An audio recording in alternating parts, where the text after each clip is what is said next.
Gerą dieną visiems. Šiandien techninis video.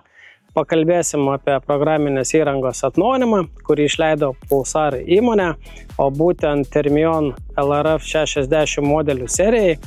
Į tą programinės įrangos paketą supakavo tikrai gerų dalykų, kurie pravers medžioklėje ir suteiks daugiau patogumo bei užtikrintumo naudojant šios termo taikiklius.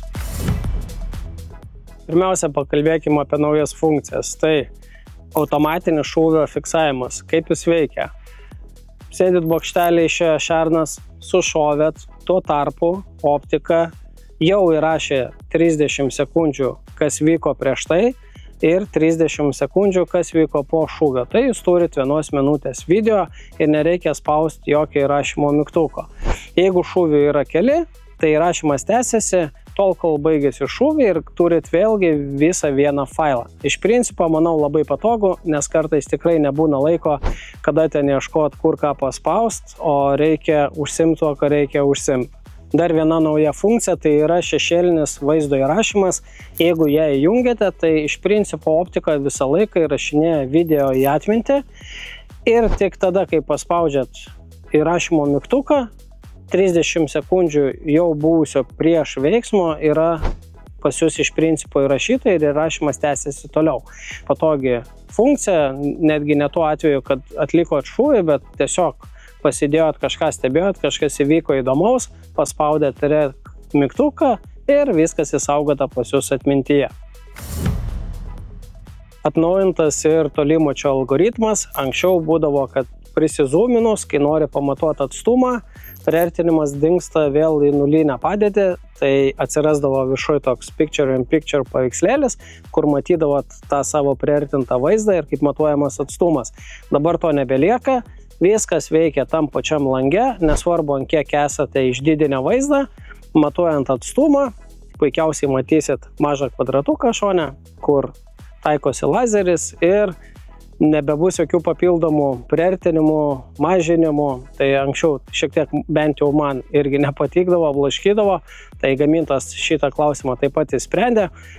Vieną pastabėlę, jeigu naudosit priartinimą kokiu 20 kartų, gali būti, kad tas lazerio kvadratukas jau bus jum už vizualinio lauko ribų. Tai pasimažinkit artinimą ir turėtų viskas būti ok. Taip pat turime atnaujintą spalvų valdymą, tai yra ilgu LRF mygtuko paspaudimu galima keisti spalvų paletės. Nebereikia vartyti visas S9, galite įjungti tas, kurias norit ir išjungti tų, kurių nenorit, tai tiesiog keisis tik tos, kurias paliksite. Taip pat mes turim naują žalią spalvų paletę, kuri iš tikrųjų labai fainas reikalas, bent jau mane erzina taip akies ir naktį netaip smarkiai apšviečia veidą. Tai tikrai geras dalykas, rekomenduoju, įsijunkit, pasibandykit žalią spalvą, manau tikrai pateks. Taip pat turime ir atnaujintą prišaudymo valdiklį. Dabar galima rinkti skaičiavimus ne tik milimetrus 100 metrų, bet ir centimetrais arba coliai 100 jardų. Prišaudymo meniu tapo detalesnis, pateikiami smulkesni korekcijų žingsniai, kad užtikrinti dar didesnį prišaudymo tikslumą. Taipogi išplėsti ir naudotojo nustatymai. Įrenginys išsaugo jūsų pasirinktą ryškumą, kontrastą ar priartinimo lygį net po optinio taikiklio išjungimo ar įjungimo. Be to atsirado galimybė nustatyti, kaip tiksliai valdysite priartinimą. Arba bet kuriuo metu ratuku sukant vaizdas bus didinimas, arba tik tada, kai paspaudžiate zoom mygtuką. Ši funkcija vadinasi Zoom on Button Press. Jie apsaugo nuo atsitiktinių vaizdo priartinimo pakeitimų. Ir būtent vaizdo priartinimo funkcija ratuku man labai patinka, nes žiemą būdavo su pirštinė sunku ten sugrabaliuot, kur tu nori ką paspaust. Dabar viskas aišku, pasukai ratuką, vaizdas padidėjo. Dar viena naujovė, tai yra automatinis ekrano išjungimas.